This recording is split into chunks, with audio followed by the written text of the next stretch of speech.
दुरूद और सलाम मोहम्मद और आले मोहम्मद के लिए सलवात।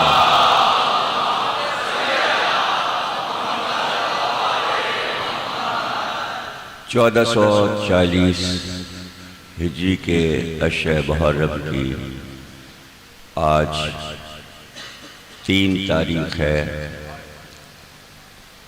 और हम चौथी तकरीर आप हजरात के सामने पेश कर रहे हैं। मौजू हमारा विलायत और फजीलत है।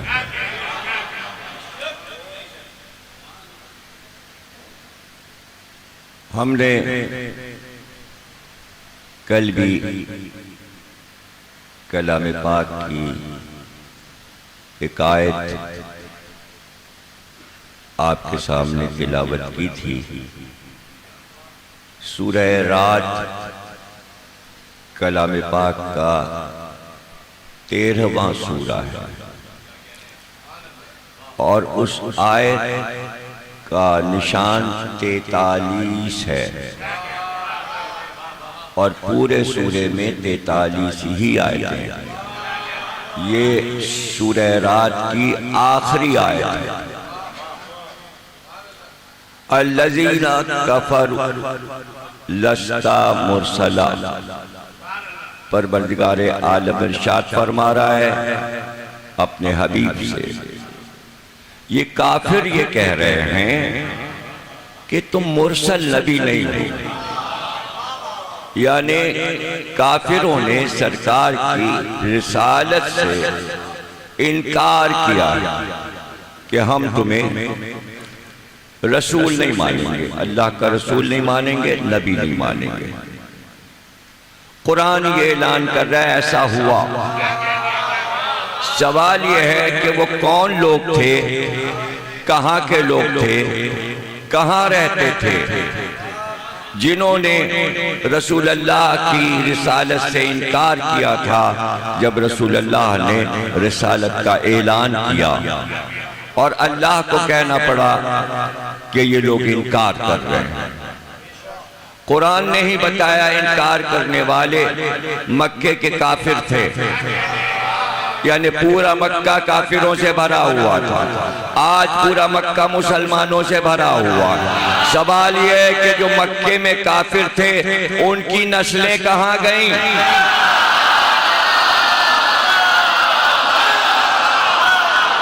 वो सारे काफिर जो कह रहे थे हम तुम्हें रसूल नहीं मानेंगे, तो अल्लाह जलाल में आ गया।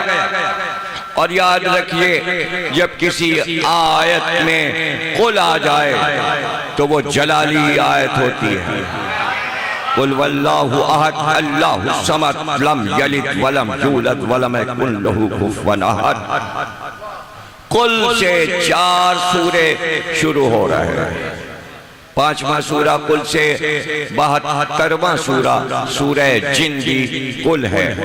इस तरह कुरान में 4 नहीं 5 कुल है और वो आयतें जो कुल से शुरू होती हैं उनकी तादाद कुरान में तफसील के साथ लिखी है। कुल के मानी है कहो, पैगंबर इनसे कहो। लहजा बदला हुआ कि हर आयत में कुल नहीं है, आयतें सब कहनी हैं, उन्हीं से बात करना है। तवज्जो कीजिए, अल्हम्दुलिल्लाह रब्बिल आलमीन। इसमें तो नहीं कहा कि कुल कहो, कहना ये भी है, सुनाना ये भी है, लेकिन ताकीद के साथ लहजा बदल कर परवरदिगार का लहजा बदला हुआ। बोल कह दो इनसे, कह दो। यानी कुल वहां आएगा जहां कुछ पहले से कहा जाएगा, उसके जवाब में परवरदिगार अपने हबीब से कहेगा अच्छा ये कह रहे हैं तो बस कुल कह दो इनसे, यानी दे दो इन्हें जवाब। तो अब जहां जहां कुल आया है उससे पहले कोई बात कही गई, कुल ला असअलुकुम अलैहि अजरन इल्लल मवद्दता फिल कुर्बा। कह दो इनसे, क्या कह दो, क्यों कह दो? इसलिए कि सरकार के पास जब आपने कहा अजर रिसालत अदा करो तो सब अपनी कश्तियों में सोना चांदी भर भर कर लाए और पैगंबर के सामने रख दिया, ये आपका अजर रिसालत है। आपने मेहनत की है हमारे साथ, हमें मुसलमान किया, हमको दीन दिया, हम आपको ये अजर देते हैं। सरकार ने कहा ले जाओ ये दौलत, हमें ये दौलत अजर में नहीं चाहिए। इसलिए कि अल्लाह कह रहा इनसे कह दो दौलत नहीं चाहिए, कुल ला असअलुकुम अलैहि अजरन इल्लल मवद्दता फिल कुर्बा। नहीं चाहिए ये दौलत, हमारे कुर्बा से मोहब्बत करो। सबसे बड़ी दौलत यह है अगर तुमने मोहब्बत कर ली तो अजर रिसालत अदा हो गया। जिसने अहले बैत से मोहब्बत नहीं की उसने अजर रिसालत अदा।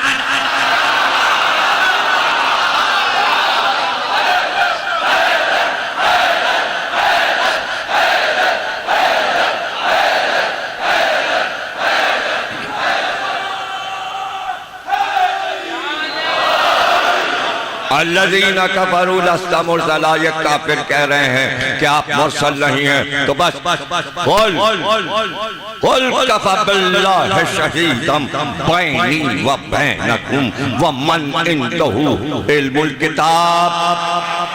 लफ्ज़ किताब पे सूरा खत्म हो गया। इल्मुल किताब कह दीजिए इनसे काफिरों से कि नहीं मानते रसूल तो ना मानो। इसके मानी ये हैं कि अगर सारे काफिर अरब के रसूल अल्लाह को रसूल अल्लाह मानकर और कलमा पढ़कर मुसलमान ना होते तो अल्लाह कह रहा है जब भी हमारे ऊपर कोई असर न पड़ता, इसलिए कि रिसालत के दो गवाह काफी हैं। अल्लाह तो रहेगा हमेशा और वो भी रहेगा जो आलिम किताब है। तुम कुछ नहीं कर सकते, तुम रसूल का कुछ नहीं कर सकते, मानो या न मानो। कुल कफा कह दो काफी है, बस काफी है। लफ्ज़ काफी जब आ गया तो दो गवाह काफी है। कुल कफा बिल्लाहि शहीदम, एक तो अल्लाह है, बीच में वाव लगाया, और व मन इंदहु इल्मुल किताब, और वो जो आलिम किताब है, जिसके पास किताब का इल्म है। यहाँ पर मौलाना फरमान अली साहब ने अपनी तफसीर में हाशिए पर लिखा कि इल्मुल किताब से क्या मुराद है। तो उन्होंने लिखा कि इल्मुल किताब से मुराद है जिसके पास आसमानी इल्म है। अब मैं पहले उनकी तफसीर आपको सुना दें। फरमान अली साहब का कुरान वो कुरान है जो हर घर में मौजूद है। देखिए हर शिया के यहाँ जो कुरान है वो या फरमान अली साहब का होगा या मकबूल अहमद साहब का होगा। दो ही वो बड़े आलिम हैं जिन्होंने बर्रे सगीर में आज से 100 साल पहले उर्दू तर्जुमा और तफसीर की। अब इस 100 साल में इन दो आलिमों के अलावा तीसरा कोई उठा नहीं। तर्जुमे तो बहुत लोगों ने उर्दू में कर दिए, देख देख कर उर्दू से उर्दू कर दिया। अहले सुन्नत के यहाँ बहुत उर्दू तर्जुमे हैं, हमारे यहाँ कम हैं। उसके बाद एक आध लोगों ने किए, लेकिन तफसीर सब नहीं लिख पाए, तफसीर सब नहीं लिख पाए। हाँ बाद में अब इधर 20-25 बरस के अरसे में कुछ लोगों ने तफसीर लिखी, कुछ ने फारसी और अरबी तफसीरों के तर्जुमे कई कई जिल्दों में कर दिए। तो पाकिस्तान में बहुत सी तफसीर जो अहले शिया तशय्यो की थी वो तर्जुमा हो गई और अब वो तर्जुमे मौजूद हैं। लेकिन फरमान अली साहब फरमाते हैं कि तमाम मुअर्रिखीन का अहले सुन्नत का सबका उन्होंने नाम लिखा है। सालबी, सयूती, ये अहले सुन्नत के बड़े बड़े मुफस्सिर हैं। सबका इत्तेफाक है कि यहाँ इल्मुल किताब से मुराद मौला कायनात अली इब्न अबी तालिब। तो शिया मुफस्सिरीन और अहले सुन्नत सब मानते हैं कि इस आयत में दूसरा गवाह जो है वो अली है। लेकिन अगर कुरान से ही साबित कर दिया जाए कि यहाँ शख्सियत कौन सी है तो वो ज्यादा अच्छा है। और वो मैं आपको बच्चों और जवानों को कुरान से ही दलील दिए देता हूँ। सूरह नमल है चींटियों वाला सूरा, और उसमें इरशाद हुआ कि सुलेमान का तख्त एक दिन हवा पर परवाज कर रहा था, और जब तख्त उनका उड़ता था और से करीब होकर फजा में, तो तमाम परिंदे परों से पर मिलाए हुए साया करते हुए चलते थे। यानी जिस वक्त वो निकलते थे तो चरिंदों परिंदों दरिंद नीचे सारे दरिंदे दौड़ते हुए चलते थे। तख्त के नीचे नीचे सारे चरिंदे परिंदे खाना पीना छोड़ दे, सुलेमान की सवारी निकल रही, इसलिए कि उनका बादशाह है, अब वो कोई काम नहीं करेंगे। यानी उनका काम सिर्फ ये है कि बस अब तख्त के साथ चलना है। और 3 मील लंबा तख्त था, और उसी के ऊपर सारे अहले दरबार बैठते थे, कुर्सियां रखी हुई होती थी और उसके ऊपर सब बैठे होते थे, और वो तख्त उड़ा करता था। ये हजरत सुलेमान का मौजिज़ा कुरान ने बयान किया। और सारी रियाया 3 मील लंबा तख्त है, सारे ओहदेदार मनसबदार वजीर आजम सब तख्त के ऊपर बैठे, कुर्सियां लगी, सुलेमान का तख्त लगा, और परिंदे सारे आकर साया कर लेते थे, और 3 मील तक ऐसे पर्दा किए रहते थे कि धूप नबी अल्लाह पर ना आए। सिर्फ अल्लाह को ये दिखाना था, चूंकि सुलेमान ने ऐसी हुकूमत मांगी थी कि हर मखलूक पर हमारी हुकूमत। सूरह नमल क्यों रखा गया नाम, यानी चूंटी वाला सूरा, इसलिए नाम रखा गया चूंटी वाला सूरा कि जब तख्त निकला सुलेमान का और परिंदे भी आ गए, दरिंदे नीचे आ गए, चरिंदे भी आ गए, और तमाम जिन्नात उस तख्त के गिर्द फजा में कंधे पर तख्त रखे हुए हवा में उड़ रहे होते थे। इफरीत, इफरीत का नाम भी कुरान ने लिया, ये कुरानी नाम है इफरीत। वो भी होते थे जिनको हिंदी में तर्जुमा करते हैं देव, अरबी में उसे इफरीत कहते हैं, वो भी होते थे। इफरीत भी होते थे, जिन्नात भी होते थे, और सब तख्त के गिर चलते थे और फजा में तख्त बुलंद रहता था। ऐसे में कई लाख और करोड़ चूटियां जो थीं वो चर रही थीं, यानी अपने दाने को जमा कर रही थीं बिलों के गिर। जंगलों में जगह जगह चूटियों के बिल होते हैं, तो चूटियों के सरदार ने चूटियों से कहा, अब ये कुरान में बयान हो रहा है, इसलिए चूटी नाम सूरा का हो गया कि चूटी बात कर रही है, और अल्लाह चूटी के नाम पर पूरा सूरा कर रहा है। हालांकि उस सूरे में तख्त सुलेमान का जिक्र है, परिंदों का जिक्र है, दरिंदों का जिक्र है, जिन्नात का जिक्र है, लेकिन सबसे छोटे कीड़े का जिक्र किया। यानी बताना यह था कि वो छोटा कीड़ा जो है उस पर भी सुलेमान हाकिम है, उस पर भी हाकिम है। और ये क्या था कि हमने उसी सूरे में अल्लाह ने कह दिया मंतकुत्तैर, हमने तमाम दरिंदों परिंदों मखलूकात और हशरातुल अर्ज़ की ज़बानें अपने नबी को सिखा दी। यानी सुलेमान ऐसे आलिम थे, इतने बड़े आलिम थे कि हर दरिंदे हर परिंदे की ज़बान जानते थे और उसकी ज़बान में बात करते थे। अब चूटी कितना छोटा एक कीड़ा है, कभी किसी ने क्या चूटी को बोलते सुना? चूटी की आवाज तो किसी ने नहीं सुनी, लेकिन कुरान ने कहा चूटी बोलती भी है और उसकी आवाज भी होती है। इसलिए साइंसदान चूटियों पर रिसर्च करते करते बहुत सारी किताबें, लॉर्ड फ्राडे बहुत बड़ा फलसफी है, उसने अंग्रेजी में एक इतनी मोटी किताब लिख दी, द अंट, यानी चूटी, छोटा सा एक कीड़ा। उसके ऊपर उसने पीएचडी की और उसके लिए उसने पेश लफ्ज में लिखा कि मैं चूटियों पर किताब कैसे लिखता। तो मैंने एक जंगल में एक कुआं तलाश किया और पता चला कि उस कुएं के गिर्द बहुत सी चूटियां रहती हैं। मैंने अपना बिस्तर वहीं कुएं के पास बिछा दिया, वहीं खाने पीने का सामान रखा, खुद ही मैं पकाता था, खुद ही खाता था कि मुझे चूटियों से दोस्ती करना पड़ी। दोस्ती इसलिए वो मेरे ऊपर चढ़ती थी, मेरे बिस्तर पे आ जाती थी, तो मैंने चूटियों की आदात व अतबार का मुशाहिदा किया। जब तक मैं चूटियों से दोस्ती न करता मैं किताब कैसे लिखता? जब वो पूरी किताब 1000 सफ़े की लिख चुका तो उसने कहा, उसके बाद मैंने तलाश किया कि चूटियों पर किस किसने लिखा, लेकिन कहीं कुछ ना मिला। तो मैंने सोचा कि मैं ही पहला आदमी हूँ जो चूटी पर किताब लिख रहा हूँ। उसके बाद इत्तेफाकन मैंने नहजुल बलागा पढ़ ली। उसमें मैंने देखा मौलाए कायनात का पूरा खुतबा चूटी पर था। जब मैंने वो खुतबा पढ़ा तो मैं हैरान रह गया कि मैंने तो चूटियों के पास बैठ के पता लगाया, अरे ये कौन सा इंसान है जिसने चूटियों की एक एक अदा, एक एक बात अपने खुतबे में बयान मिंबर सलूनी पर।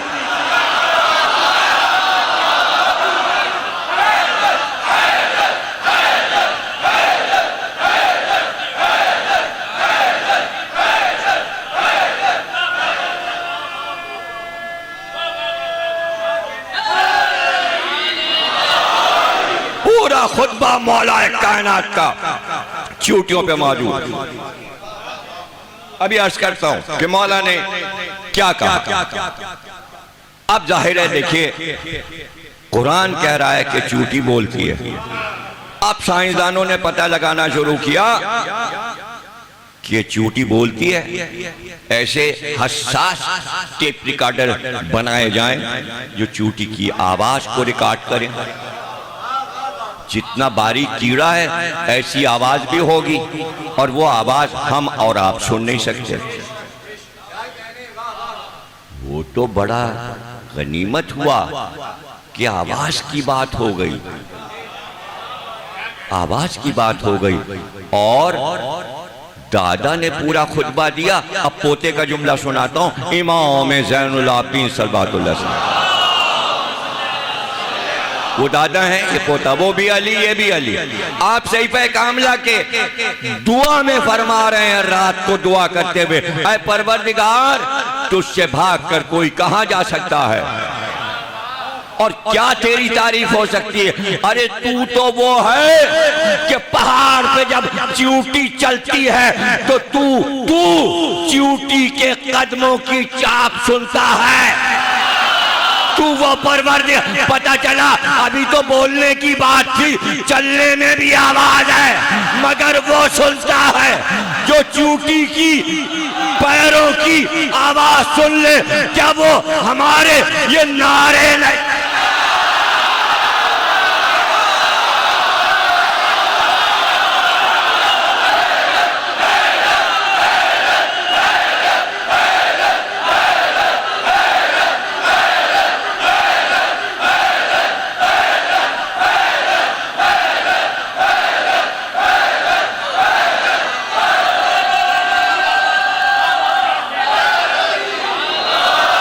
माशाअल्लाह, जज़ाकल्लाह। अल्लाह तुम्हें नजर बस से बचाए। ये तुम हमें दाद नहीं दे रहे हो। बहुत से लोग एतराज करते साहब मजलिस डिस्टर्ब हो जाती है, बयान सुनते सुनते लड़के खड़े हो जाते हैं, नारे लगाते हैं, इन्हें रोकिए, इन्हें मना कीजिए। इन्हें नहीं रोका जाएगा, इन्हें नहीं मना किया जाएगा। मजलिस का हिस्सा है। अरे इसलिए हिस्सा है कि लोग तो बहुत गुजरे, कहीं मजमू में किसी के नारे नहीं लगते सिवाली के किसी का नारा।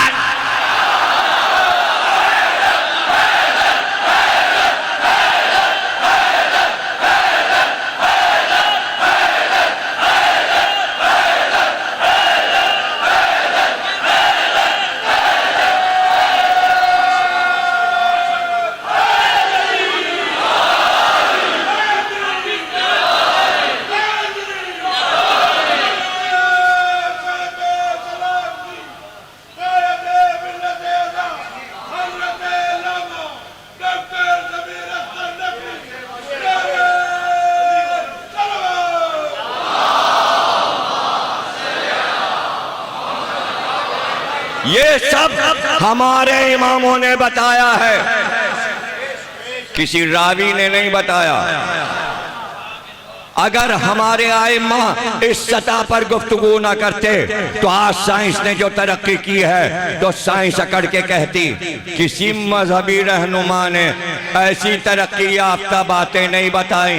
आज साइंस जब पढ़ती है हमारे आइम्मा को और चीज ईजाद करती है तो सर शर्म से झुक जाता है। हमने क्या ईजाद किया, बता तो सब वो गए हैं। मोहब्बत का मरकज, मवद्दत का मरकज, ये हमको नाज किस पर है? ये हम खुले मैदानों में अपने आइम्मा का जिक्र शान से क्यों करते हैं? इसलिए कि खिदमत खल्क करके गए, इंसानियत को बुलंद करके गए, इंसानों को इल्म सिखा कर गए। मैं बता चुका कि असल मकसद अल्लाह का ये था कि हमारी खिलकत को आलिम बनाया जाए, लेकिन वही बना सकता था जो खुद आलिम हो। जाहिल खिलकत को क्या सिखा सकता था? मुसलमानों से गलती ये हुई कि अपने रहनुमा जाहिलों को चुना।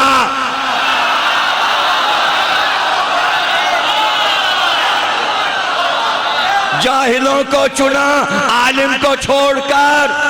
इसी को जुल्म कहते हैं, जो आलिम को छोड़कर जाहिल के पीछे जाए, यही सबसे बड़ा जुल्म है जिसे कुरान ने बयान किया। अब क्या शिकवा, यहूदी हमसे आगे निकल गए और ईसाई हमसे आगे निकल गए और जहाज उन्होंने बना लिया और फलाना कंप्यूटर।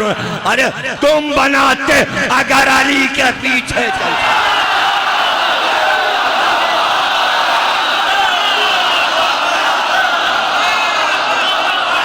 अब हम अपने बच्चों को ना बताएं, हम अपने बच्चों को बताएं।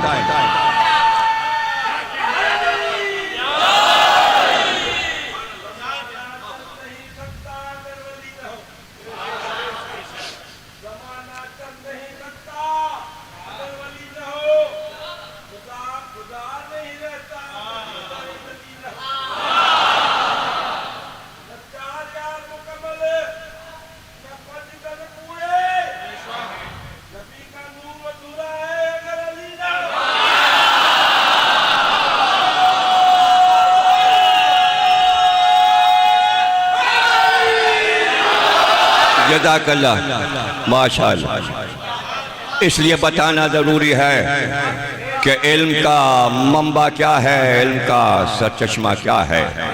मुफस्सिरीन ने, यानी जैसे कि मैं कह रहा था कि फरमान अली साहब ने कुरान के हाशिए पे लिखा कि खुद मुफस्सिरीन और रावी तो कहते हैं ये आयत अली की शान में है, लेकिन खुद मौलाए कायनात ने फरमाया कि ये आयत कुल कफ़ा बिल्लाह मेरी शान में है।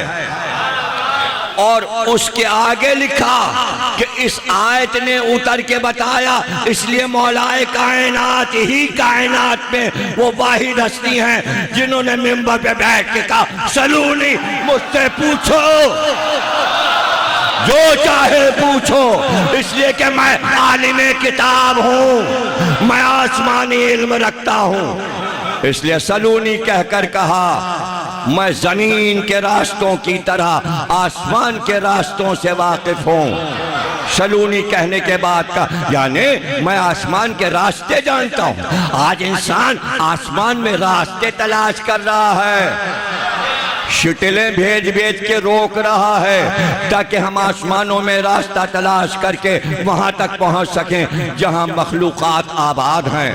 ये भी हमारे आइम्मा ने बताया कहां कहां मखलूकात आबाद है। इमाम सादिक ने फरमाया कि जैसे तुम आज इस दुनिया में रह रहे हो, बिल्कुल इसके मुकाबिल दुनिया के उस पार, आफताब के उस तरफ तुम इस किनारे पर हो और उस किनारे पर एक और सैयारा बिल्कुल जमीन जैसा है और वहाँ पानी भी है और हवा भी है। वहाँ एक मखलूक आबाद है जो तादाद में तुमसे ज्यादा है, जो तादाद में तुमसे ज्यादा है, लेकिन उस पूरे कुरे पर जितने लोग आबाद हैं वो सिर्फ ये जानते हैं कि 14 मासूम आए और वो रातों दिन उन 14 के दुश्मनों पर लानत करते हैं।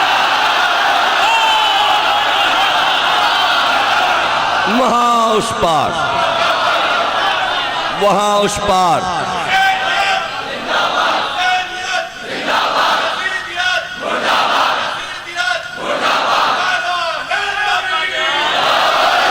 मखलूक है, ये हमारे आइमा बता रहे हैं। और फिर कुरान ने कहा कि सुलेमान का तख्त चला सूरह नम्ल में। और एक बार चींटियों का जो सरदार था, हमें क्या पता चलता अगर कुरान ना बताए। चींटियों के सरदार ने अपनी कौम से कहा जल्दी भागो और सब लोग अपने अपने घरों में जाओ, बिलों में घुस जाओ, इसलिए कि सुलेमान का लश्कर आ रहा है, तख्त सुलेमान आ रहा है। कहाँ तख्त हवा पर कितने मील ऊपर उड़ रहा था। लोग कहते हैं पढ़ते पढ़ते मजलिस कभी जहाज बताने लगते हैं। अरे अहमकों, जहाज ना बताऊं तो क्या करूं। अगर सुलेमान का तख्त ना होता तो साइंसदान के तस्वुर में जहाज कैसे आता कि हवा पे हम जहाज उड़ा सकते हैं। अबे कुरान से लिया ना, आइम्मा से पता चला ना, उनको पैगंबरों से पता चला, जब भी तो तस्वुर आया तो ना बताएं, तो अब बताना तो पड़ेगा। इसलिए कि मैं तो बहुत जहाज़ों का सफ़र करता हूँ। 2 हफ्ते के लिए मैं अमेरिका गया था, 2 हफ्ते के लिए गया था। तकरीबन 16 सफ़र 17 सफ़र किए मैंने। महफिल पढ़ी, दूसरी स्टेट में पहुंच गए 8 घंटे, कैलिफोर्निया, वहाँ से पढ़ा 4 घंटे में, वहाँ से पढ़ा मैं, वहाँ ह्यूस्टन पहुँच गए, वहाँ पहुँच गए, इधर पहुँच गए, उधर पहुँच गए।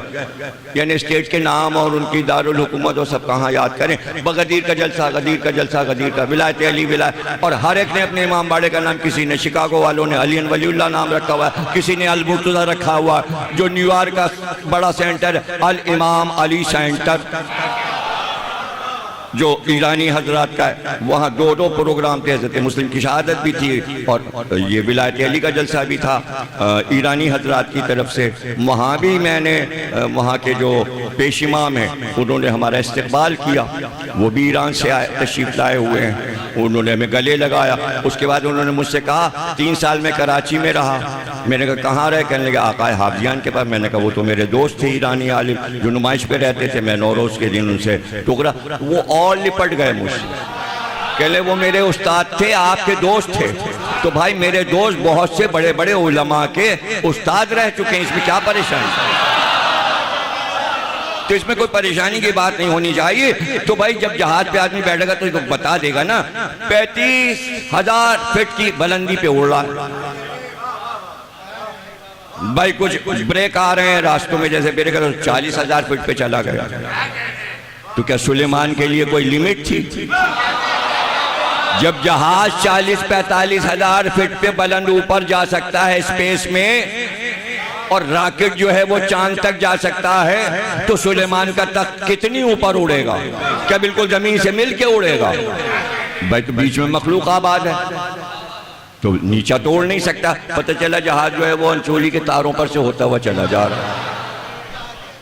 ऐसा थोड़ी होता है भैया। आबादी 3री मंजिल जो बहुत ऊंची बिल्डिंग होती है, अब ये सब बताना पड़ता है ना, हालांकि सब आपको मालूम है। जो एयरपोर्ट के करीब ऊंची बिल्डिंग होती है उस पर लाल बल्ब लगा देते हैं ताकि जहाज के कैप्टन को पता चले यहाँ आसपास ऊंची बिल्डिंगें हैं, तो जरा ऊपर ही ऊपर रहना। फिर पहाड़ की ऊंची ऊंची चोटियां आती हैं, कई हजार फुट लंबी पहाड़ बीच में आ जाते हैं, तो ऊपर उड़ना है। तो उसमें लगता है कि जैसे हम अगर पैर रख दें तो पहाड़ की चोटी पे उतर सकते हैं, हालांकि वो बहुत दूर होती है चोटी भी, बिल्कुल करीब नजर आती है, डर लगता है पहाड़ियों पर से चल। अब तुर्की के अफगानिस्तान के पहाड़ों से होता हुआ और फिर यूरोप के भी पहाड़ ऊंचे ऊंचे आते हैं, उसके ऊपर से जहाज जा रहा है। अरे अब ये तो मैं क्या करूं, अब आदत है कि मैं विंडो वाली सीट ले लेता हूँ, इसलिए कि मेरा दिल नहीं लगता अकेले जहाज में। मैं जहाज के मुसाफिरों को थोड़ी देखता हूँ, मैं तो मुशाहिदा करता हूँ बाहर क्या हो रहा है, तो सब कुछ मुझे नजर आ रहा होता है, इसलिए मैं बयान भी कर सकता हूँ। तो क्या अंदाजा है आपका, क्या सुलेमान का तख्त नीचा हो? अभी आपको पता चल जाएगा ये गुफ्तगू मैं क्यों कर रहा हूँ कि कितना ऊंचा तख्त उड़ रहा होगा। 3 मील लंबा तख्त है, इसलिए ऊपर उड़ा होगा, तो 45,000 फीट की बुलंदी से ऊपर उड़ा होगा। लेकिन कुरान ये कहता है कि चींटी के सरदार ने कहा भागो, इसलिए कि सुलेमान का लश्कर आ रहा है। जैसे ही आवाज हुई, अल्लाह कहता है सुलेमान ने चींटी की आवाज सुन ली। अरे इतनी मेहनत क्यों की है?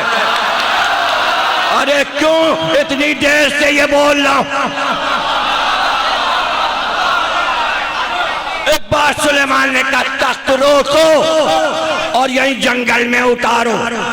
इत्तेफाक से उस वक्त तक अफ्रीका के बर्रे आजम पे उड़ रहा था। ये भी हम ही बता सकते हैं, किताबें जो छानी हैं। अब तुम मुझसे कहोगे फेसबुक पे किताब का नाम बताइए कि तख्त अफ्रीका पे उड़ रहा, और जिन किताबों के नाम बता दिए वो तुम्हें मालूम थे? सालबी का नाम मालूम है, सयूती की किताब देखी है।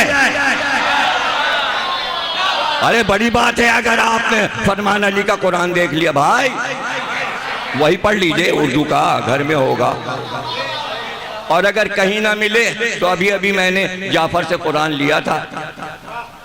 जाफर रज़ा साहब से कहा जरा कुरान लाओ, चलते वक्त देख तो लूं फरमान अली साहब ने क्या लिखा है। तो कुरान वहीं कायम से कह के उन्होंने अलमारी पे रखवा दिया, वहीं रखा। ये सब जो पढ़ रहा हूँ, जाफर से कहिएगा वो जरा फरमान अली का कुरान लाओ, हमें ज़मीर अख्तर पे यकीन नहीं। हाँ तो भाई पढ़ लीजिएगा, वहीं रखा हुआ है कुरान। और दुकानों पे तो सब क्या रखा हुआ है, कोई ऐसी दुकान नहीं मिलेगी शियों की जहाँ फरमान अली का कुरान लाओ। तफसीर भी पढ़ लीजिएगा, आयतें पढ़ के फिर उसका तर्जुमा भी पढ़ लीजिएगा। सुलेमान ने कहा तख्तों को रुका जहां चींटियों का पड़ाव था। तख्त पे बैठे बैठे हाथ ऐसे किया और चींटियों के सरदार से कहा इधर आ। अब भाई इताअते नबी तो है। सरदार जो था चींटियों का फौरन सुलेमान के हाथ पे आ गया। अब यूं किया सुलेमान, क्यों अपनी कौम से ये क्यों कहा कि जल्दी बिलों में घुस जाओ? कहा हमने तो उनको तंबी की, बताया भाग जाओ घरों में, सुलेमान का लश्कर आ रहा है। क्यों कहा तुमने? कहा बादशाहों का क्या ठीक है, जब वो आते हैं तो अंदर जो भी चीजें हैं रोनते चले जाते हैं। तुमने कहा हमारी कौम मर जाएगी, हमें अपनी कौम बचाना है। अच्छा चींटी अपनी कौम तो बचाए, अली अपनी कौम।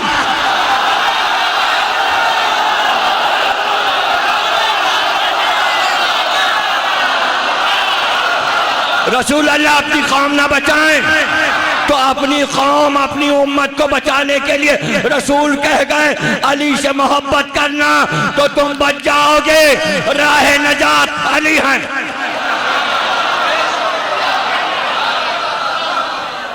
हमने तो अपनी कौम से ये कहा जल्दी भाग जाओ, बादशाहों का क्या ठीक है, वो रोनते हुए निकल जाते हैं। आपने फरमाया बड़ी बातें करना आती हैं तुझे, चींटी का सरदार, बड़ी बातें करना आती हैं तुझे, नाम लो चींटी, बड़ी बातें करना आती हैं, हम तुझे रोनते हुए निकल जाते हैं। सुलेमान ने कहा अच्छा ये बता तू अपनी कौम का सरदार, मैं अपनी कौम का सरदार, ये बता दोनों में बुलंद कौन है? या नबी अल्लाह क्या कर रहे हैं? एक कीड़े का सरदार शहरा में रहने वाला, और कहां आप जिसको मुल्क अजीम मिला है, ये सवाल उससे क्यों कर रहे हैं? उसने भी कहा कि अब नबी ने कह दिया बड़ी बातें करना आती तो फिर बड़ी बात कर लूं, तो उसने बड़ी बात की। कहा या नबी अल्लाह इस वक्त तो मैं ही बुलंद हूं। कहा क्यों? कहा एक नबी के हाथ पर, और एक नबी क्या, और जो दोस्त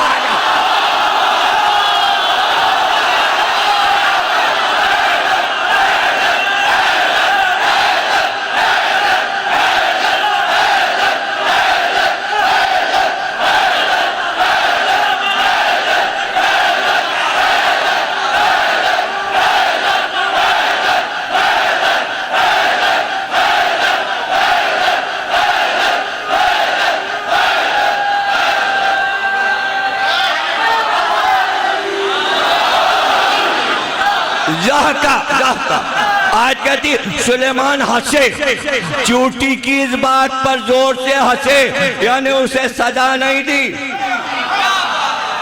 बात उसने ऐसी दलील की कह दी, छोड़ दिया उसे, और फिर खुतबा दिया कि देखो इसे अपनी कौम का कितना ख्याल है। और इसने अपनी कौम को खुतबा दिया, कहा नहीं हम तुझे कुचलते हुए नहीं जाएंगे, इसलिए कि तू रे आया है और अल्लाह ने हमको तुझ पर बादशाह मुकर्रर किया है। ऐसे में तक चला एक बार नबी अल्लाह पे धूप आई।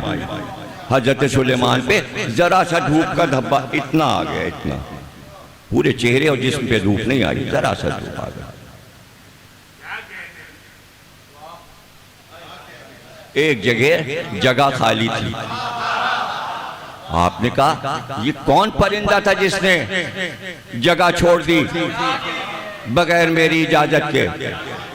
सारे परिंदे बोले हुदूद हुदूद।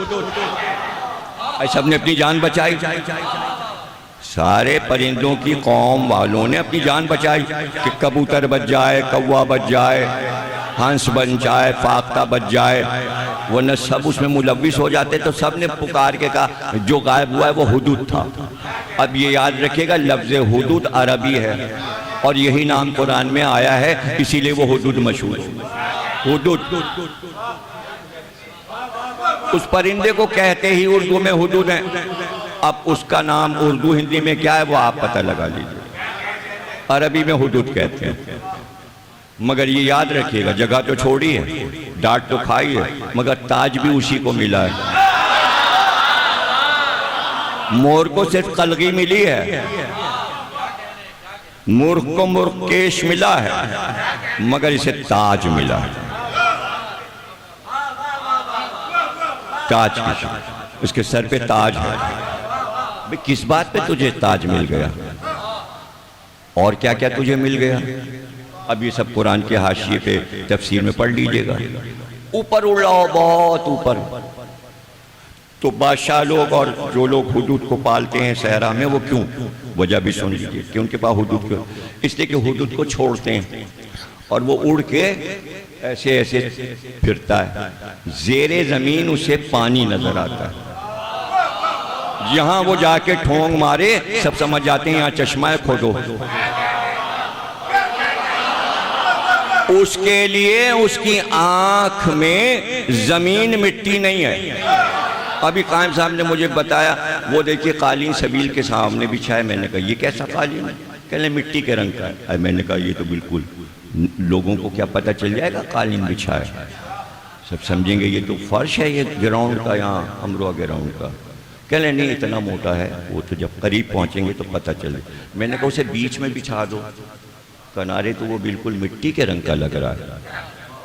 तो मेरी आंखें धोखा खा गई कि कालीन जो है वो फर्श लगने लगा। लेकिन जनाब हुदूद धोखा नहीं खाता, इसलिए कि उसकी आंख के सामने जमीन को शीशा कर दिया गया। वो शीशे के अंदर से देखता है यहाँ पानी बह रहा है। अब आपको मेरी बातों पे यकीन ना आए तो अब क्या करूं? आपकी वजह से मैंने अपनी आंखों का धोखा बताया, वाला कोई अपनी आंखों का धोखा बताता है? ये तो तजुर्बे की बातें, जितना जितना पढ़ेंगे आप उतनी बातें ज्यादा से ज्यादा मालूम होंगी। उसके लिए जमीन शीशा है और नीचे देख लेता पानी है, और वो ठोंग मारता कहता है यही चश्मा है, खुदता है और पानी निकल आता है। अब हुदूद को क्या क्या नेमतें मिली हैं? अरे भाई पैगंबरों के साथ रहा है, क्या परेशानी है आपको? जब सुलेमान के पास रहा है तो कुछ ना कुछ तो उसको नेमतें मिल गई होंगी और अल्लाह ने दी होंगी। सबने कहा हुदूद अब कुरान है ये, भाई हमसे बहस ना कीजिएगा आप, और कोई हवाले की जरूरत नहीं है, कुरान की आयत पढ़ लीजिएगा। उनका अच्छा, बगैर नबी की इजाजत की जगह छोड़ा, आए मैं इसकी गर्दन काट के मिलाट के रख दूंगा, मैं इसे हलाल कर दूंगा, मार दूंगा, इसकी गर्दन अलग कर दूंगा, काट दूंगा। तो ये तय हो गया सुलेमान के इस किस्से में, कुरान की सूरह नम्ल की इस आयत से, कि अगर कोई नबी के इजाजत के बगैर जगह छोड़ दे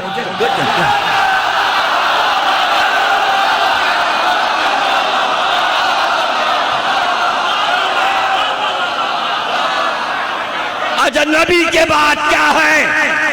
नबी के बाद आखिरी नबी है। जब तक सरकार है उनके हुक्म के बगैर अगर कोई जगह छोड़ दे तो क्या होगा? जंगे ओहद याद है, नबी ने कहा था जगह नहीं छोड़ना, सबने जगह छोड़ी, उधर ही से दुश्मन।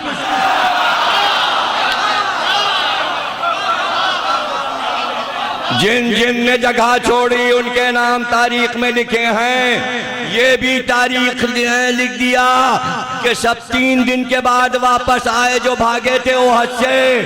सरकार ने इंतजार किया कि कब वापस आएंगे। जब वापस आए सरकार ने कहा कहाँ चले गए थे? ये नहीं कहा कहाँ भाग गए थे, कहाँ चले गए थे? का सरकार पहाड़ी पे चढ़ गए थे। का क्यों चढ़ गए थे पहाड़ी पे? का एक आवाज आई थी, ऐ मुसलमानों भागो, नबी कत्ल कर दिए गए। का मैं तो तुम्हारे सामने बैठा हूं। का तो वो तो ऐलान कर रहा था एक आदमी पुकार पुकार के, जल्दी निकलो मुसलमानों, नबी कत्ल कर दिए गए। का आवाज जानते हो किसकी थी? कौन पुकार रहा था? का सरकार कौन पुकार रहा था? का शैतान पुकार रहा था, भागो। पता चला जब मुसलमान भागते हैं तो शैतान की पुकार पर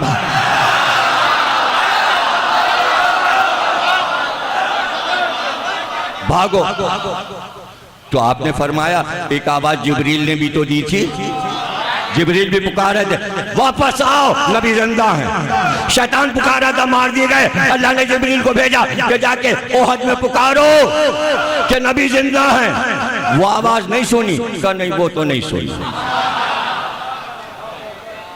इसलिए हम कहते हैं मजलिस में बैठो ताकि महशर में जब इमाम आएंगे शैतान भी पुकारेगा, वो अपने लोगों को दज्जाल को बुलाएगा। जिब्रील कहेंगे इधर मेहदी की तरफ आओ, कुछ दज्जाल की तरफ जाएंगे, कुछ मेहदी की तरफ। तो मजलिस से पता चलेगा शैतान की आवाज क्या है, जिब्रील की आवाज। अरे शैतान नारे हैदरी नहीं लगाएगा, जिब्रील मेहदी की आमद पे नारे हैदरी।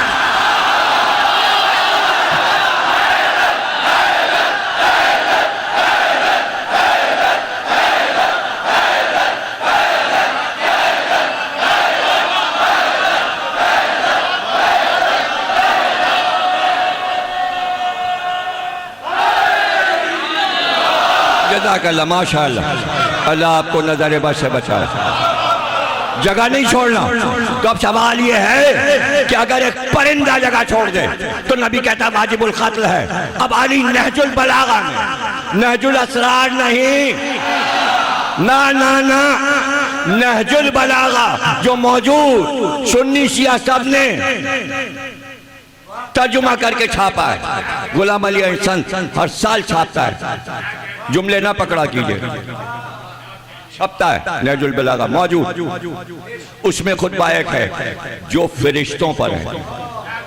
आपने उस खुतबे में ये बताया कि मलाइका की किस्में क्या हैं, कितने किस्म के मलाइका अल्लाह ने बताया। उसके बाद ये बताया कौन सा मलक कौन सी ड्यूटी दे रहा है। वो कौन से मलाइका हैं जो अर्श उठाए हुए, वो कौन से मलाइका हैं जो सूरज को लाते ले जाते हैं, वो कौन से मलाइका हैं जो चांद के साथ साथ हैं, सितारों के साथ साथ हैं, वो कौन से मलाइका हैं जो ज़मीन पर मुकर्रर हैं, वो कौन से फरिश्ते हैं जो पानी पर और समंदर पर मुकर्रर हैं, फ़ज़ाओं में, हवा में, खला में, यहाँ से लेकर अर्श तक, कुर्सी तक, सिदरा तक, कौसर के किनारे, सलसबील के किनारे, दरख्त तूबा के पास, सब फरिश्ते क्या कर रहे हैं, सबकी ड्यूटी बताई। और उसके बाद बताया जहां अल्लाह ने उन्हें मुकर्रर कर दिया है वही काम किए जा रहे हैं। और अगर उनमें से कोई फरिश्ता बगैर अली के इज़्न के जगह छोड़ दे तो वो जलकर खाक हो जाएगा।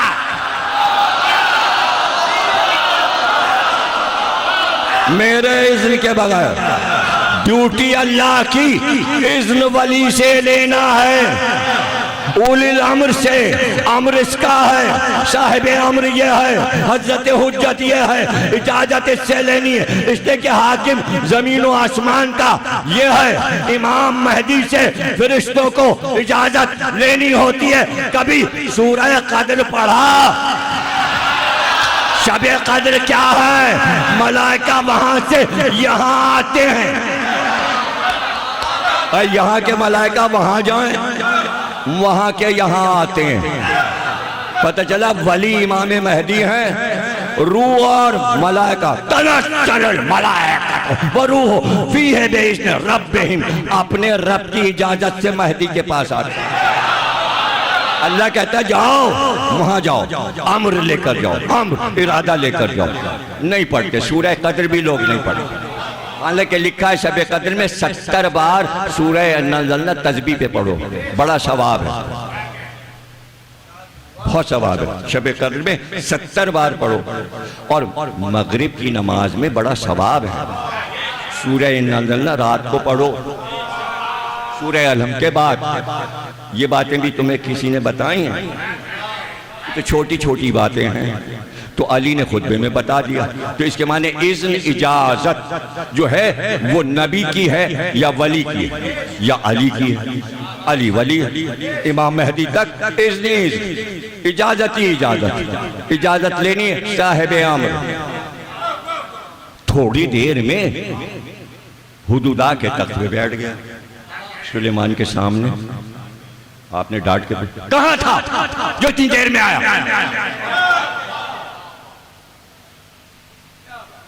डांट पड़ी। छोटा सा परिंदा कहना या नबी अल्लाह, बस उड़ रहा था,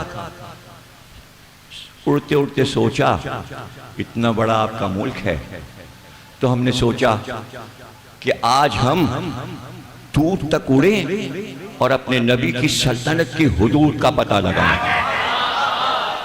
अच्छा, एक छोटा सा परिंदा सुलेमान जैसे नबी की हुदूद तलाश करने निकला है।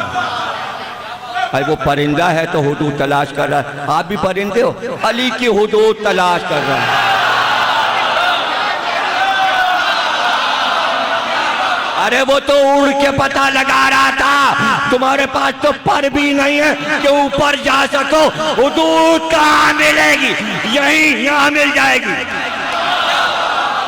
महलों में हुदूद तलाश हो रही है। पाकिस्तान जैसे छोटे मुल्क में अली की हुदूद। अरे किसी बड़े मुल्क में रहते होते, रूस वूस में कहीं जिसका एरिया बड़ा है, चाइना, बड़े बड़े मुल्क, तो चलो हुदूद देखते घूम फिर के। अरे दीवारें छीनी, लोग नहीं देख पाते कहाँ तक चली गई है।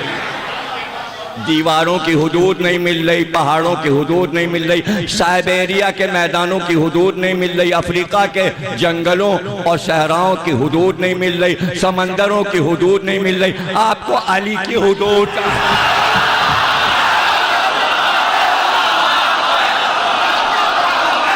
वाह वाह वाह वाह वाह, अच्छा सिखा दिया किसी ने, पट्टी पढ़ा दी। फज़ाइल अली की हुदूद। छोटी छोटी मादी चीजों की हुदूद नहीं मिल रही, मेरे मौला की हुदूद चाहिए। वो निकला तो सुलेमान ने कहा फिर तूने क्या पाया? क्या तूने सरहदों का पता लगा लिया? मेरा मुल्क कहाँ तक फैला है? कहाँ आपकी सरहद पा गए? अरे एक परिंदा सुलेमान की हद पा गया। का फिर क्या तू सरहद से बाहर निकल गया? कहाँ सरहद से बाहर निकल गया? का क्या देखा? का वहां देखा एक और मुल्क। बस यहाँ पे जरा सा मैं हाथ जोड़ लूं और मुझे माफ कर देना। या सुलेमान, आपके मुल्क की हद से निकल गया था हुदूद, लेकिन मौलाए कायनात का जो मुल्क है उसकी हुदूद से अब तक जिब्रील नहीं निकल पाया।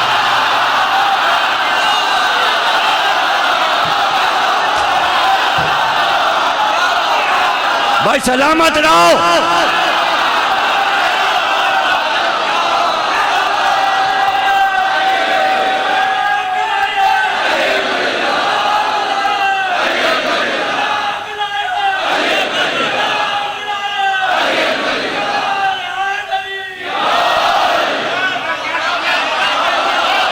सलामत रहो, तुम्हारे घर आबाद रहें।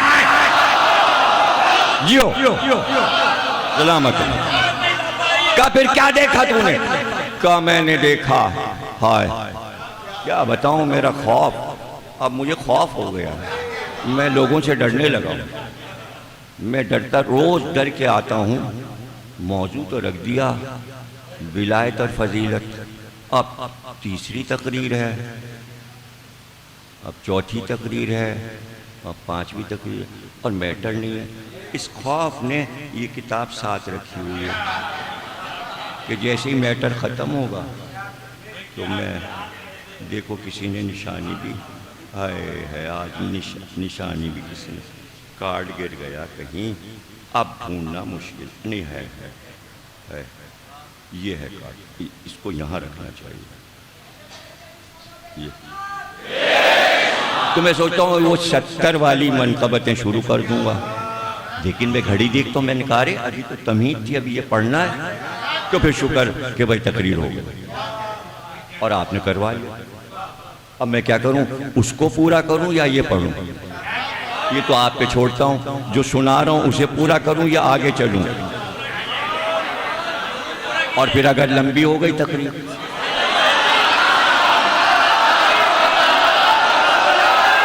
तो सुन लो, उसने कहा एक और मुल्क नजर आया, लेकिन मैं वहां उतरा, वहां मैंने देखा वहां हाकिम कोई मर्द नहीं, एक औरत है, और वो इतनी खूबसूरत है कि दुनिया में रुए जमीन पर उसका जवाब नहीं।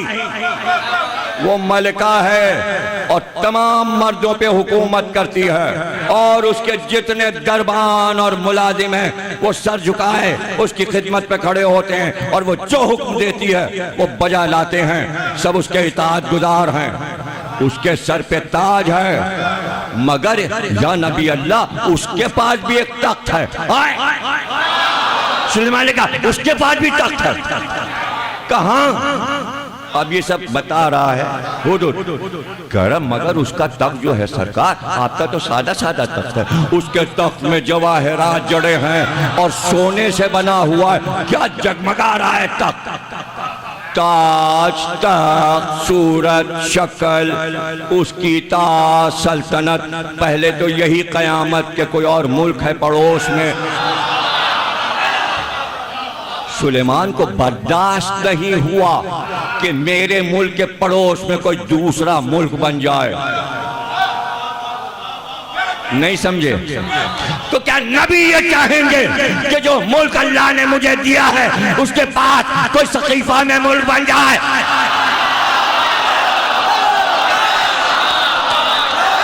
बस एक मुल्क रहेगा और वो अली का मुल्क है। इसलिए कहा मन को तुम्हारा मौला, मुल्क एक है, वो गदीर खुन का मुल्क है। अब दूसरा मुल्क अल्लाह को मंजूर नहीं। आप कहेंगे बन तो गया, अरे बन तो गया, जुमला तो मेरा ले लो, टूट भी गया।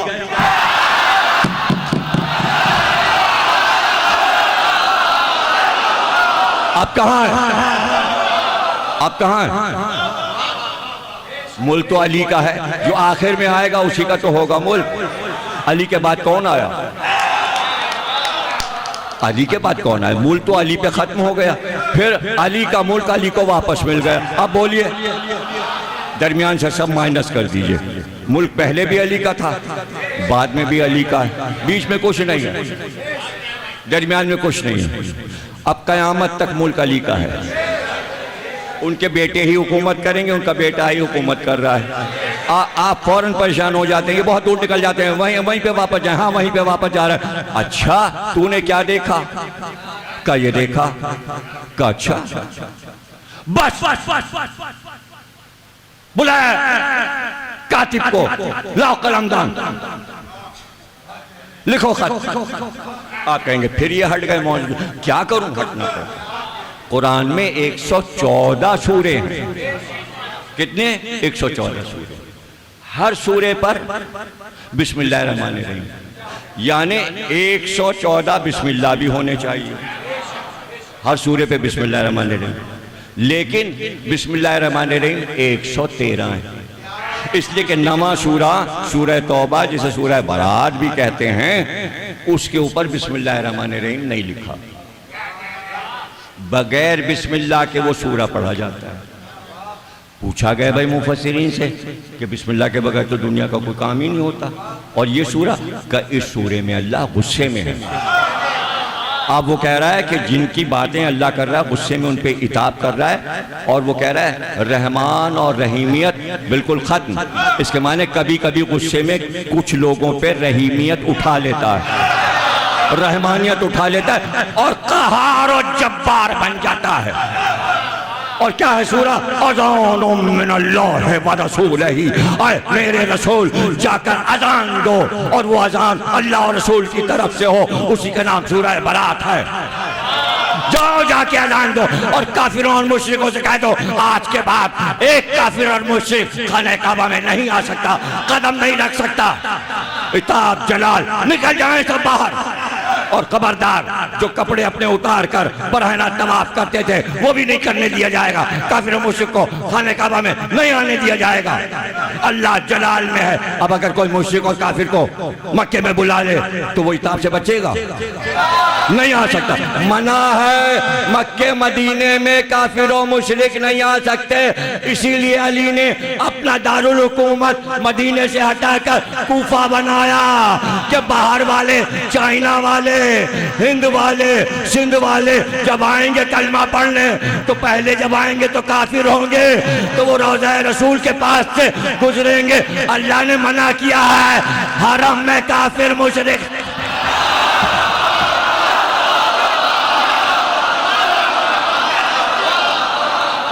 किसको फायदा पहुंचा? अली के इस इक़दाम से किसको फायदा पहुंचा?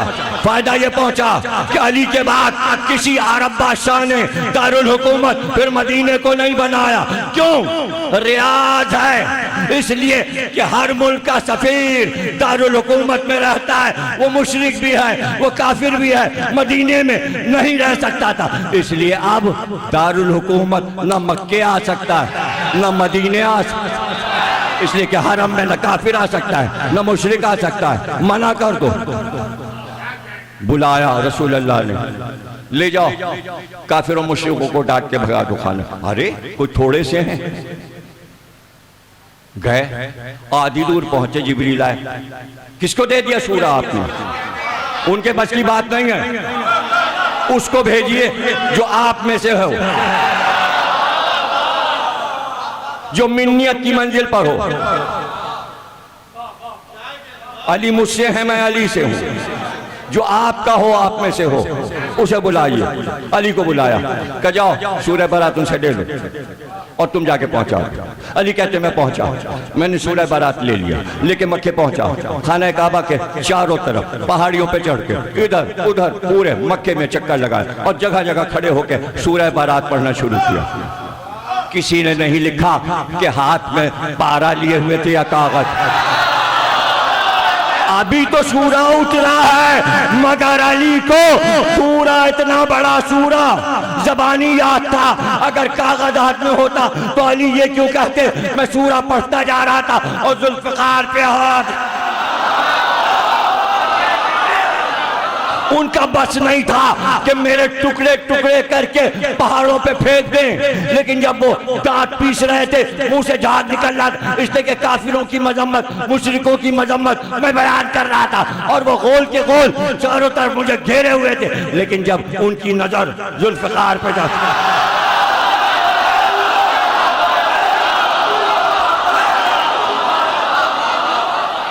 परवरदिगार मुझे बता दे, एक काम तो किसी और को कर लेने दे, तेरा हर काम अली करते हैं, ये बता दे। अब यहाँ तो सीधे सीधे सूरा पढ़ना था, एक से एक कारी कुरान थे, जाके देख के ही पढ़ देते। क़िरात तो अच्छी अच्छी थी, अब अली को क्यों भेजा? तो आसमान से मेरे ऊपर एक निदा आई, का अहमक बेवकूफ, तो अल्लाह की मसलहतों में बोलता है, बदतमीज, तुझे पता नहीं अल्लाह जो कुछ करता है वो सोच कर। अगर किसी और को भेज देते तो काफिर उससे कहते कल तक तुम्हारे बाप भी यहाँ, तुम्हारे दादा भी यहाँ, सिर्फ अली से कोई न कह सका कि तुम्हारा बाप दादा।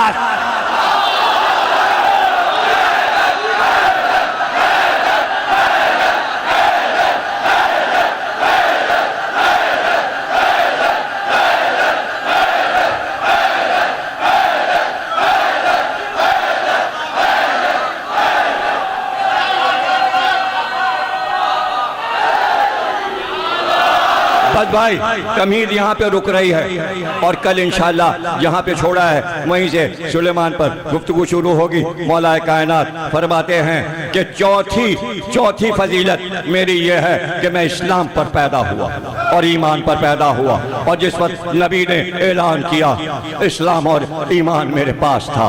और पांचवी फजीलत मेरी ये है कि रसूल खुदा ने मुझसे फरमाया, आय अली तुम्हारी मुझसे ऐसी निस्बत है जैसे हजरत हारून की हजरत मूसा से, मगर ये कि मेरे बाद कोई नबी नहीं होगा।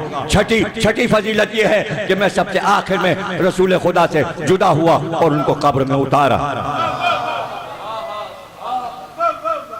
सातवीं फजीलत यह है कि जब रसूल खुदा गार की तरफ रवाना हुए थे तो मुझे अपने बिस्तर पे सुलाया था और अपनी चादर ओढ़ाई थी। जब मुश्रिकीन आए, अब ये कोई और नहीं जो आप मजलिस के नुक्तों पे एतराज करते हैं कि जब हम ये कहते हैं कि काफिर ये समझे रसूल अल्लाह सो रहे हैं, नहीं, ये अली खुद कह रहे हैं। अली फरमाते हैं कि अपनी चादर रसूल अल्लाह ने शब हिजरत मुझे उड़ाई। जब मुश्रिकीन आए तो उन्होंने मुझे रसूल खुदा समझ लिया, मुझे रसूल खुदा समझ लिया, इसलिए कि मैं उनकी चादर ओढ़े हुए सो रहा था और मुझे बेदार करके कहने लगे तुम्हारा साथी कहाँ है। मौला अली ने बात साफ कर दी। लोग कहते शबे हिजरत रसूल का कोई साथी था, काफिरों को पता है अली के अलावा रसूल का कोई साथी नहीं है। एक साथी है रसूल का जो बचपन से रसूल के साथ है। अली से पूछा तुम्हारा साथी कहाँ है? मैंने कहा अपने काम से गए होंगे। वो लोग कहने लगे अगर वो भागे होते, देखिए दलील मौला अली फरमा रहे। काफिर कहने लगे कि अगर वो भागे होते तो ये भी उनके साथ भाग गया होता। अली को इसलिए छोड़ा था ताकि कोई ये न कह सके नबी भाग गया। तो अली किसे कहते हैं? जो नबी की शान को बरकरार रखे, उसका नाम अली है। इसलिए अली की फजीलतें पढ़ते रहो मिंबरों से। आठवीं फजीलत मेरी यह है कि रसूल खुदा ने मुझे इल्म के 1000 बाब तालीम किए कि हर एक से 1000 मैंने खोले। नीज मेरे अलावा ये इल्म किसी को रसूल अल्लाह ने तालीम नहीं फरमाया। रसूल के इल्म के तन्हा वारिस मौला कायनात। नवी फजीलत कहते हैं यह है कि रसूल खुदा ने मुझसे फरमाया, आय अली जिस वक्त अल्लाह अव्वलीनों आखिरीन को मशहूर करेगा तो अंबिया के मेंबरों के ऊपर मेरे लिए एक मेंबर नस्ब किया जाएगा। यानी सारे अंबिया को एक एक मेंबर मिलेगा। मैदान महशर में अव्वलीनों आखिरीन सब जमा होंगे और अंबिया को एक एक मेंबर मिलेगा और वो सिर्फ तशरीफ फरमा होंगे। सरकार फरमाते हैं मेरा मेंबर सबके ऊपर होगा। अली फरमा रहे रसूलुल्लाह कहते हैं सबके ऊपर मेरा मेंबर नस्ब कर और औसिया के मेंबरों के ऊपर तुम्हारे लिए एक मेंबर नस्ब किया जाएगा, बस तुम उस पर मेंबर पर चढ़ोगे। 10वीं फजीलत यह है कि मैंने रसूल खुदा को ये फरमाते सुना, आय अली क़यामत के दिन मुझे कोई चीज अता नहीं की जाएगी, कोई चीज अता नहीं की जाएगी, कोई चीज अता नहीं की जाएगी मगर ये कि मैंने तुम्हारे लिए भी उस जैसी चीज की अल्लाह से दरखास्त कर दी। नहीं समझे? यानी रसूल बता रहे हैं मेराज में गुफ्तगू हुई है। रवायत देखिए, ये तो हदीस है रसूल अल्लाह की। जब पूरी रवायत आप पढ़ेंगे पता चलेगा जब अल्लाह ने कहा हम तुम्हें महशर में ये अता करेंगे तो रसूल अल्लाह ने कहा ये तमाम चीजें जो तू मुझे देने वाला है ये सब मुझे अली के लिए भी चाहिए। अरे जल मारो, कर लो ना हसद, मोहब्बत हो तो ऐसी। तू मुझे अता कर रहा है भाई, यही चीजें जो अब ये जो में मुझे बता दो नबी को क्या क्या मिलने वाला है। फेरिस बना के ले आओ और हुदूद मुकर्रर कर लो महशर में नबी को क्या क्या मिलने वाला है। मैं तो नहीं पूछूंगा क्या क्या मिलने वाला है और तुम फेरिस बना के भी लाओगे जब भी मैं कहूँगा कि अच्छा बना लाए फेरिस, वो बना लिया ना, ये सब अली को भी मिलेगा।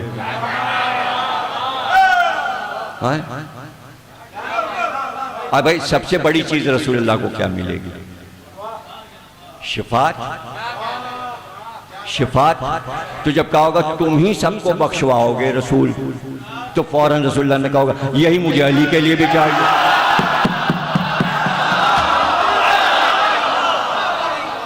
अच्छा देखिए, हक दोनों के पास है शिफात का, रसूलुल्लाह के पास भी और अली के पास भी बराबर है ना दोनों। इसलिए कि रसूलुल्लाह ने खुद कहा जो तू मुझे दे रहा है वो अली को दे, हदीस मौजूद, अली कह चुके। अब मैं तशरीह कर रहा हूँ, शिफात का हक रसूल के पास भी, शिफात का हक अली के पास भी। और सारे अंबिया को भी रसूलुल्लाह के पास आना पड़ेगा कि हमारी उम्मत, हमारी उम्मत। मूसा कहेंगे हमारी उम्मत, ईसा कहेंगे हमारी उम्मत। रसूलुल्लाह आपके इज़्न के बगैर हम भी कुछ नहीं कह सकते डायरेक्ट, इसलिए कि आपको इज़्न मिला है शिफात का, तो रसूलुल्लाह ऐसे करके देखिए और क्या कहें, जाओ अली के पास। हल्के पड़ गए, हल्के पड़ गए, इसलिए कि ईमान का इम्तिहान अली के जरिए। कोई अगर ये समझा बैठा है कि रसूलुल्लाह देखते आओ आओ आओ, ना ना ना ना, रसूलुल्लाह सबको देखते अली के पास जाओ, अली के पास जाओ। अभी आगे हदीस आ रही है जिसमें रसूलुल्लाह फरमाएंगे अली से कि महशर में अली तुम्हारी जिम्मेदारियां क्या हैं। अभी आप सुनिएगा आगे। 11वीं फजीलत यह है कि मैंने रसूल खुदा को फरमाते सुना, आए अली तुम मेरे भाई हो और मैं तुम्हारा भाई हूँ, तुम्हारा हाथ मेरे हाथ में होगा यहाँ तक कि हम तुम जन्नत में दाखिल होंगे। यानी ये भी रसूलुल्लाह को मंजूर नहीं कि मैं आगे चल के पहले दाखिल हूँ, दोनों भाई साथ, महशर में साथ, जन्नत में साथ। और इसकी तशरीह कल होगी, इसलिए कि कल दो भाइयों के जिक्र पे तकरीर खत्म होगी। हज़रत औना मोहम्मद का ताबूत बरामद होगा, पिसरान मुस्लिम का भी जिक्र होगा दो भाइयों का। तो इन दो भाइयों का हम पहले जिक्र करेंगे, जो दो भाई दावत जुलशीरा से साथ चले तो साथ ही साथ रहे और महशर तक साथ साथ हैं। वहाँ भी दोनों जुदा नहीं होंगे, एक दूसरे का हाथ नहीं छोड़ेंगे। ये नबी और अली हैं, वहाँ महशर में भी दोनों साथ ही साथ होंगे। उसके बाद आप फरमाते हैं कि 12वीं फजीलत यह है कि मैंने रसूल खुदा को फरमाते सुना, आए अली मेरी उम्मत में तुम्हारी मिसाल हजरत नूह की कश्ती की मानंद है कि जो इसमें सवार हो गया वो नजात पा गया, जबकि उससे रूगर्दानी करने वाला गर्क हो जाएगा। जिसने तुम्हें छोड़ दिया वो गर्क हो गया। यानी राह नजात अली फरमा रहे हैं, मैं हूँ, रसूल खुदा ने फरमाया। 13वीं फजीलत यह है कि रसूल खुदा ने अपने दस्ते मुबारक से मुझे अपना अमामा पहनाया था और मेरे लिए दुश्मनों पर फतहमंद होने की दुआएं की थी, लिहाजा मैंने अल्लाह ताला के इज़्न से उन्हें शिकस्त दे दी। अमामा जो पहना दिया, अमामा मुझे पहना दिया। 4वीं फजीलत यह है कि रसूल खुदा ने मुझे हुक्म दिया कि मैं अपने हाथ उस गोसफन के थन पर फेरूं कि उसका थन खुश्क हो गया था। लिहाजा मैंने अर्ज किया, ऐ अल्लाह के रसूल, बल्कि आप हाथ फेर दें। ये कल मैं तकरीर कर चुका काज़मैन में कि जहां पर काम नबी खुद करते तो हो जाता। भाई एक आदमी आया, उसने कहा सरकार हमारे जानवर ने दूध देना छोड़ दिया। सरकार उसके ऊपर हाथ फेर देते, और वो दूध देने लगे। सरकार के हाथ में मोजिज़ा था, पत्थर उठाएं तो वो ला इलाहा कहे, किसी कीड़े को हाथ पर रख लें तो वो ला इलाहा कह दे। हाथ में मोजिज़ा है। मगर अली फरमा रहे हैं रसूलुल्लाह ने मुझसे कहा तुम हाथ फेरो। अब समझ में आ रहा है कि रसूल के पास तो हर चीज थी और सब देख चुके थे कि साहिब मोजिज़ा हैं। अब ये जताना चाहते थे रसूलुल्लाह के जो जो मोजिज़े मेरे पास हैं सब अली के पास हैं। जैसे मुझ पे ईमान लाओ वैसा ईमान अली पे लाओ। कितने खुशकिस्मत हैं आप, और आपकी माएँ कितनी खुशकिस्मत हैं कि आपके कान में सबसे पहले ये आवाज़ बचपन में पड़ गई, जैसे रसूल की इताअत है वैसे ही अली की इताअत है। ये आपने अपने माँ बाप से सीखा है ना, आपने अपने घर से सीखा है कि मोहब्बत अली क्या है, तो आप सीखे बैठे हैं, आपको सिखाने की ज़रूरत नहीं है, आप सिर्फ अपना हाफजा ताज़ा करने आए हैं। तो रसूल अल्लाह ने मुझसे कहा, मैंने कहा अल्लाह के रसूल आप हाथ फेर दें। आपने फरमाया, आए अली तुम्हारा काम मेरा काम है, तुम्हारा फेल मेरा फेल है। ये बताना था कि जो जो तुम करोगे मेरे बाद वो तुम नहीं कर रहे, मैं कर रहा हूं। अब कोई अली पे एतराज नहीं हो सकता। बादे नबी कितने काम अली ने किए। अगर सिफ़ीन में तलवार चल रही है तो रसूल चला रहे हैं, अगर जमल में तलवार चल रही है तो रसूल चला रहे हैं, अगर नहरवान में तलवार चल रही है तो रसूल चला, और अगर किसी को अली माफ कर रहे हैं तो रसूल माफ कर रहे हैं, और अगर किसी को अली तलाक दे रहे हैं तो रसूल तलाक।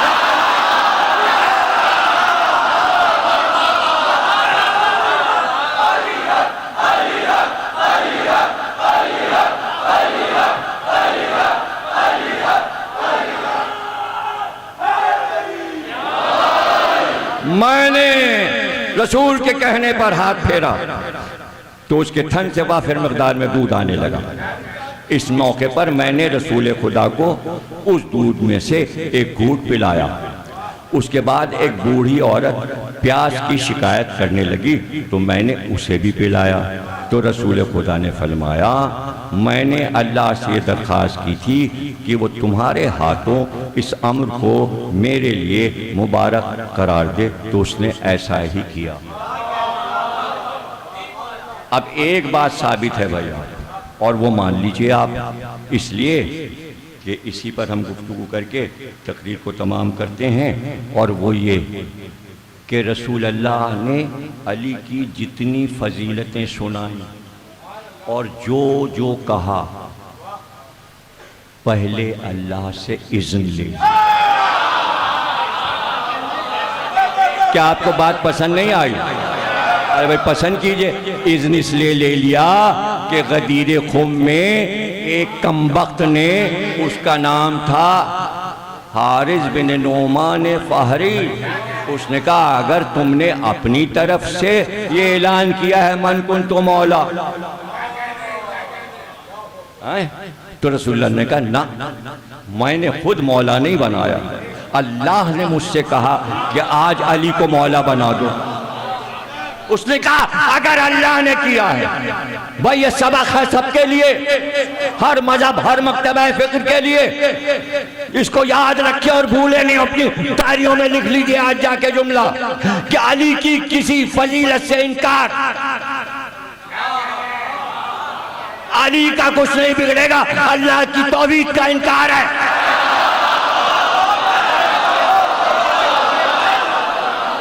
इसलिए रसूल अल्लाह और अली दोनों कह रहे हैं जब उसने इज़्न दिया तो फजीलत मुझे मिली। अब कोई फजीलत से इनकार करे कि गदीर में अली मौला नहीं है, हाकिम नहीं है, वली नहीं है, तो वो अली और रसूल का इनकार नहीं किया, वो अल्लाह का इनकार। गदीर से इनकार, अल्लाह का इनकार। समझ गए? अल्लाह का इनकार है, और वो अल्लाह ने दिखा भी दिया सबको। तो उसने क्या कहा? उसने कहा अगर अल्लाह ने हुक्म दिया है कि हम पर तुम अली को अल्लाह के हुक्म से हाकिम बनाकर और हमारे सर पे सवार करके जा रहे हो, तो आए मोहम्मद अपने अल्लाह से कहो कि एक पत्थर आसमान से मेरे सर पे फेंके। भाई वो तो मर गया होगा, अभी बताता हूं उसका क्या हुआ, लेकिन ये तय है जो अली की फजीलत का इनकार कर रहा है, तो अब अगर किसी फजीलत का, मैं तो कहता हूं अली के बेटे अब्बास की किसी फजीलत का अगर अंजाम यही होना है कि अपने मुंह से कहोगे अल्लाह हम पे अजाब ला। अरे क्यों पाकिस्तान पे अजाब लाना चाहता? ये हैदर भाई बैठे हैं, इनके छोटे बेटे ने बचपन से मजलिस सुनी, इस वक्त इंचार्ज है जियो टीवी पर, और उसने मेरे साथ एंकर बनकर, मैंने कहा तुम बैठो, मैं किसी के साथ नहीं बैठूंगा, बोल टीवी में 9 को प्रोग्राम आएगा बगैर एडिटिंग के। बोल पूरा प्रोग्राम 9 मुहर्रम को देने जा रहा है, मेरा प्रोग्राम चलेगा। देखिए आजादारी पर एक एक चीज मैंने बयान की। उन्होंने पूछा जुलझना क्यों, अलम क्यों, ताबूत क्यों? मैं कहीं मसले का शिकार नहीं हो जाता। क्यों? किसके लिए? किसके लिए मसले? काहे के लिए? सच बोलना है। इसलिए मैं जो कुछ पढ़ रहा हूं मेरे भाइयों, फेसबुक पे ये बहस की जगह नहीं है। हमने सर्च किया था, फुला चीज नहीं मिली। अहमक, गूगल जो चीज डाल रहा है वो किताब से डाल रहा है, उसके ऊपर वही नहीं आ रही गूगल और फेसबुक पे, वो किताब से चीज डालता है। वहां तुम्हें ये रवायतें नहीं मिलेंगी, ये खिसाल तुम्हें वहां मिल जाएगी। हाँ, तुम लोड करोगे तब ये किताब आएगी। तो हजरत अब्बास के मोजिज़ात वहां तलाश करोगे। अब सबको यही हैरत है, हजरत अब्बास मुर्दा कैसे जिला देते हैं? तो आ जाना, अगर बहुत शौक है जानने का। 8 मुहर्रम को सिर्फ ये नहीं पढ़ूंगा, आज ऐलान कर रहा हूँ, 8 मुहर्रम को हजरत अब्बास का ताबूत निकलेगा। यहाँ से शुरू करूंगा कि अल्लाह ये कहता है कि ये सूरह अलम भेज रहा हूँ हबीब, अगर मुर्दा पे पढ़कर फूंक दी जाए तो वो जिंदा हो जाएगा। रसूल अल्लाह ने फरमाया मुर्दे पर, हजरत अली ने फरमाया मुर्दे पर सूरह अलम पढ़कर फूंक दो वो जिंदा हो जाएगा। अल्लाह ने कहा, रसूल ने कहा, अली ने कहा। पूरी उम्मत मुस्लिमा को कसम है, आज तक किसी ने अमल करके देखा कि किसी मुर्दे पर सूरह अलम पढ़ दे वो जिंदा? यकीन हो तो पढ़े, सूरह अलम पे यकीन हो तो पढ़े। बल्कि अली ने यह फरमाया सिर्फ बिस्मिल्लाहिर्रहमानिर्रहीम कहो। जमल में हाथ कट गया, जवान था 20 साल का, लड़ते लड़ते दुश्मन ने हाथ काट दिया। हाथ उठा के अली के पास लाया, कमौला ये हाथ। आपने हाथ लिया, जोड़ा, जुम्बिश हुई, लब को हाथ जुड़ गया। अब वहां पे रुक गया, हट्टी था ना, जिद्दी। बोला क्या पढ़ लिया आपने? कहा ये मत पूछ, यकीन खत्म हो जाएगा, जा तेरा हाथ जुड़ गया, तुझे से क्या मतलब, क्या पढ़ दिया? कहा नहीं आप बताइए, इतनी जल्दी मेरा हाथ कैसे जुड़ गया? कहा मैंने कहा था बिस्मिल्लाहिर्रहमानिर्रहीम। उसने कहा बस, हाथ कटा और गिर गया। फिर ऐसा ही रहा। जाओ जमल के वाक़े में पढ़ लो, बिस्मिल्लाह के फजाइल में ये वाक़या पढ़ लो। तो मैं यहाँ से शुरू करूँगा, किस किस नबी ने मुर्दे जिलाए। फिर कुरान में हजरत ईसा के बारे में अल्लाह कहता है हमने इज़्न दिया था ईसा को कि वो मुर्दे जिला दें। अब इसी पे बात होगी 8 मुहर्रम को कि किस किस ने मुर्दे जिलाए, और उसके बाद बताएंगे अली ने कितने मुर्दे जिलाए, फिर बताएंगे हुसैन ने कितने मुर्दे जिलाए, फिर बताएंगे इमाम हसन ने कितने मुर्दे जिलाए, फिर बताएंगे ज़ैनुल आबिदीन ने कितने मुर्दे जिलाए। फिर एक एक इमाम, 5वें इमाम, 6वें इमाम, 7वें इमाम, 8वें इमाम, 9वें इमाम, 10वें इमाम और इमाम मेहदी एक एक कब्र पे आएंगे। उठो,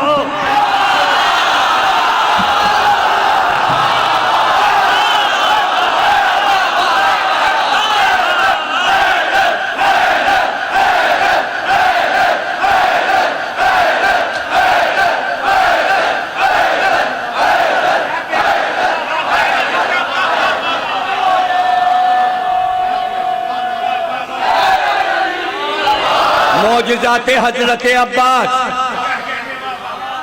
जिले रज़ा साहब ने आज ही किताब के सफ़े डाल दिए हैं फेसबुक पे। अब क्या है, वही मौजिज़ा।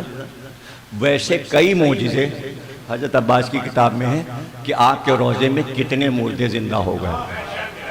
कोशिश करेंगे सारे वाक़े पढ़ें। एक अल्लामा तालिबुर साहब ने भी एक बच्चे का जिंदा होना मजलिस में पढ़ा है। वो वाला भी दोहरा दूंगा उनके हवाले, और वो भी लिखा हुआ है, ये 8 को पढ़ूंगा कि अब्बास ने कितने मुर्दे जिलाए, आज कितने जिलाते हैं।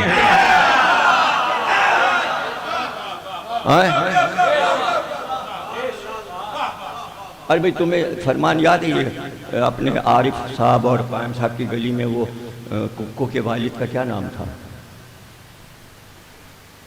कुक्को अब्बास था, उनके वालिद का क्या नाम था? अमरोहे के थे, मशहूर भाई कहलाते थे। अरे भाई कायम तुम्हें याद है? अरे कोई उस गली का है? अरे कौन? जाफरी, लड्डन जाफरी, मुझे को याद आया। लड्डन जाफरी अमरोहे के थे, उन्होंने मुझे खुद सुनाया। मैं अपनी अम्मा के साथ करबला गया था, उनकी औलाद से जाके पूछ लीजिएगा, गली बता दी। उनके बेटों के नाम भी मुझे याद है, 1-2 बेटे शायद दुबई में, सब यहाँ है। वो डेकोरेशन की दुकान जिसकी है उसका क्या नाम है? शमीम। शमीम तो है ना यहाँ, लड्डन जाफरी का बेटा, उससे पूछिएगा वो बता देगा। कहने लगे अम्मा मुझे लेके करबला गई, मुझे पतंग उड़ाने की आदत, मैं करबला में जहाँ ठहरा था छत पे चढ़ गया, पतंग उड़ाने लगे। करबला में भी उन्होंने पतंग उड़ाई। कहने लगे छत से गिरा और मर गया, मर गया, इंतकाल। अम्मा जो आई पता चला तुम्हारा बेटा छत से गिर के मर गया। अम्मा मुझे उठा के हजरत अब्बास के रोजे में ले गई और उठा के मेरी लाश में फेंक दी, का इकलौता बेटा मेरा, और मैं बेटे को लेके आई कि अब यहाँ से क्या मैं इसको मैयत लेके जाऊँ, मुझे जिंदा बेटा चाहिए। लड्डन जाफरी कहने लगे मैं जिंदा हो गया। जब मैं जिंदा हो गया तो अम्मा ने मन्नत मानी कि जब ये जवान हो जाएगा तो मैं इसको लेके आऊँगा, लेकिन तो रूह कब्ज हो जाए। ये वाकया उन्होंने मुझे खुद सुनाया। अब ये तो किसी किताब में नहीं लिखा, लड्डन जाफरी का कुछ।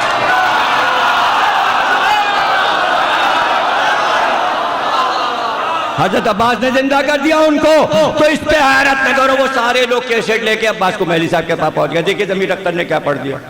कुमैली साहब ने कहा इसमें क्या ऐसा है? हाय हाय, वो जो नुक्ता है वो कोई बयान नहीं कर रहा। चूंकि जो कमा का मातम करते थे वो मर गए और वो जिंदा हो गए। परेशानी ये कमा वाले रजिस्ट्रेशन ले आए अल्लाह के यहाँ से। ये तो होगा, ये तो होगा, ये वादा है अल्लाह का। अज़ादारी आम इंसान का वादा नहीं बल्कि अल्लाह का वादा है। उम्मे सलमा उम्मुल मोमिनीन फरमाती हैं, हजरत आयशा, हजरत हफ्सा, हजरत ज़ैनब उम्मुल मोमिनीन 5, हजरत उम्मे मैमूना, ये 5 बीबियां हैं रसूल की जो इस बात की गवाह हैं कि एक दिन ऐसा हुआ कि रसूल अल्लाह उम्मे सलमा के घर तकलीफ खत्म हो गई। रसूल अल्लाह उम्मे सलमा के घर में आए, फरमाती हैं मेरे पास आए कि मैं थका हुआ हूँ, मैं इस हुजरे में सोने जा रहा हूँ, किसी को हुजरे में आने ना देना। रसूल अल्लाह हुजरे में चले गए। थोड़ी देर के बाद मैं अपने काम से फुर्सत पा चुकी तो मैंने देखा कि आराम से लेटे हैं, आराम कर रहे हैं। मैं खुश हो गई कि रसूल अल्लाह को आराम मिला। कुछ देर न गुजरी थी कि 4-5 साल का नवासा हुसैन खेलता हुआ मेरे घर में दरवाजे को खोल के दाखिल हुआ और आते ही कहने लगा नाना है यहाँ, और हुजरे की तरफ बढ़ा। इस हुजरे में मेरे नाना है। मैंने कहा हुसैन जाना नहीं, वहाँ नाना आराम कर रहे हैं, वहाँ नहीं जाना। वो कह गए यहाँ किसी को आने ना देना। बस ये आवाज नानी और नवासे में जो हुई,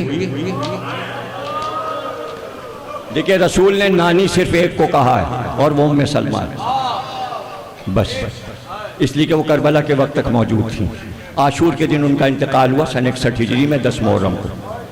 वो 100 साल से ज़्यादा जी। आवाज़ जो बुलंद हुई, रसूलुल्लाह का उम्मे सलमा क्या हुसैन आया है? मैंने कहा हाँ हाँ रसूल अल्लाह हुसैन है। को उसको नहीं रोको। मैंने सबको मना किया मेरे हुसैन को आने, मैंने इजाज़त दे दी। हुसैन हुजरे में दरवाज़ा खोल के चले गए। कुछ देर के बाद फिर मैं गई। मैंने हल्का सा दरवाज़ा खोल के देखा तो मैंने ये मंजर देखा कि रसूल अल्लाह लेटे हुए थे हुसैन रसूलुल्लाह के सीने पे बैठे हुए थे।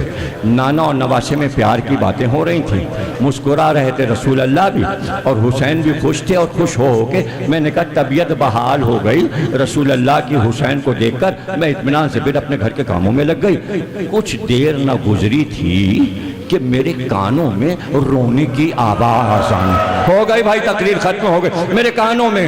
मुहद्दिस देहलवी ने भी इस वाक़े को लिखा है, जो देवबंदी थे उन्होंने भी अपनी किताब में इस वाक़े को लिखा है। और उसके बाद कहते हैं उम्मे सलमा उस हुजरे के पास गई। अब जो देखा हुसैन सीने पर सो गए थे, गाफिल सो रहे थे, मगर रसूलुल्लाह का सीधा हाथ ऐसे ज़मीन पे रखा था और मुट्ठी बंद थी।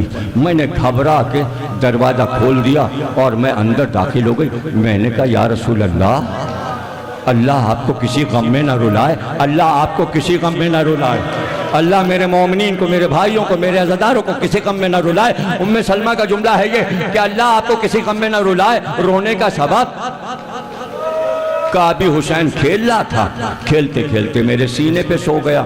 जिब्रील अमी आए और कहने लगे अल्लाह ये फरमाता है बहुत चाहते हैं आप इस नवासे को, करबला में 3 दिन का भूखा प्यासा इसको ज़िबा किया जाएगा।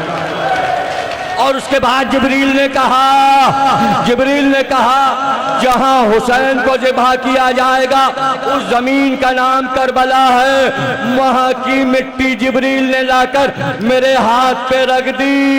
मैंने जब उसको सूंघा तो हुसैन की खुशबू आती है। उम्मे सलमा ये मेरे हाथ में करबला की मिट्टी है।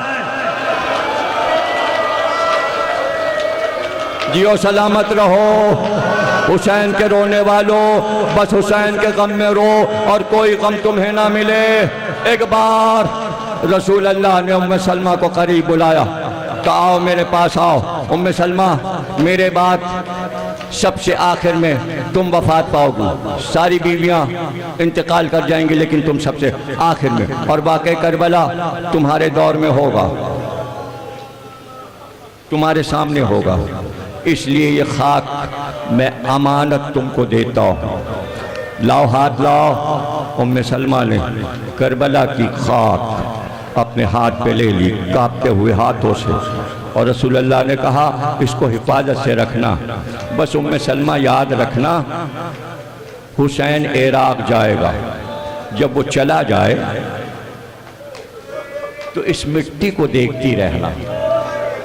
ये मिट्टी उस दिन खून हो जाएगी, मिट्टी नहीं रहेगी, ये खून हो जाएगी।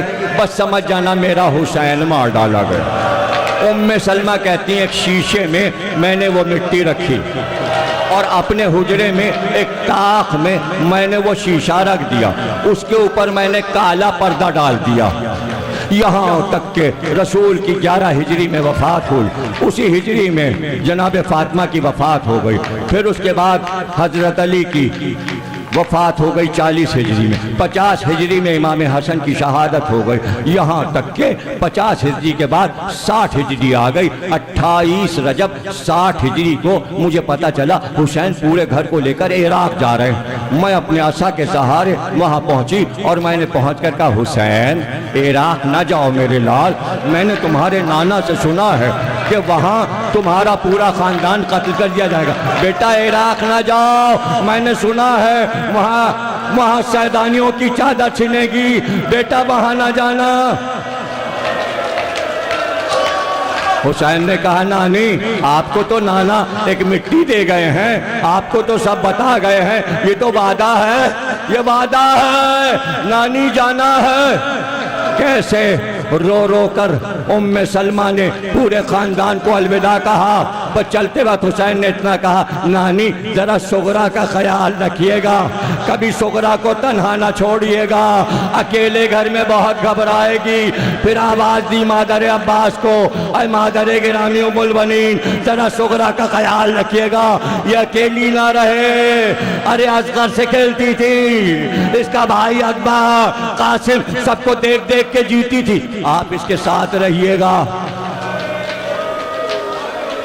हो गई तकरीर। उम्मे सलमा कहती हैं हुसैन रजब की आखिरी तारीख में सिधारे, रजब, शाबान, रमज़ान, ईद, बकरीद, खाली बकरीद, यहाँ तक के मुहर्रम आ गया। मुहर्रम का चांद हुआ तो मेरा दिल उलटने लगा। मुहर्रम का चांद देखकर मुझे खुशी नहीं हुई, मुझ पे गमतारी हो गया। बस फिर जब मैं परेशान हुई तो पहली मुहर्रम से मैं ज़ोहर की नमाज पढ़कर, ज़ोहरैन की नमाज पढ़कर, इसलिए कि रसूल अल्लाह ने फरमाया था कि असर का वक्त आएगा तो वही वक्त हुसैन की शहादत का होगा। मैं ज़ोहर और असर पढ़कर 2 बार ताक के पास जाती और जाकर पर्दा हटाती और उस खाके शिफा को देखती, करबला की मिट्टी को देखती। यहाँ तक के जब 7 तारीख आई तो अब मैंने जो पानी पिया तो मेरे गले में पानी अटक गया। मैंने कहा परवरदिगार, ऐसा तो कभी नहीं हुआ कि पानी गले से ना उतरे। मैं और परेशान हुई। 8 तारीख गुजरी, अब जो 10 की रात आई तो आधी रात को मेरे दीवार के पीछे से कभी इधर से रोने की आवाज़ है, कभी इधर से रोने की आवाज़, कभी उधर। मैं कभी इस दीवार की तरफ जाती, कभी मैं, अल्लाह ये क्या है, ये मदीना इतना वीरान क्यों लग रहा है, ये किसके रोने की आवाज़ है, किससे पूछूं। यहाँ तक के 10 मुहर्रम नमूदार हुई। एक बार मैं मुसल्ले पर बैठे बैठे ज़ोहर पढ़कर सो गई। जाने कब तक मेरी आंख लगी, मैंने ख्वाब में देखा कि रसूल अल्लाह आए, सर पे मिट्टी पड़ी, जुल्फें उलझी हुई, हाथ में एक शीशा था, उसमें लहू उछल रहा था। मैंने कहा या रसूल अल्लाह, आपको कभी ऐसा नहीं देखा, क्या आपके बालों पे खाक हो, या हाथ में लहू कैसा है। अरे उम्मे सलमा तुम सो रही हो, मेरे बच्चे मारे गए, मेरे बच्चों को मार डाला। मैं घबरा के उठी, पर्दा हटाया, मैंने देखा अब वहां मिट्टी नहीं थी, खाके शिफा की जगह लहू था। जोश मारा।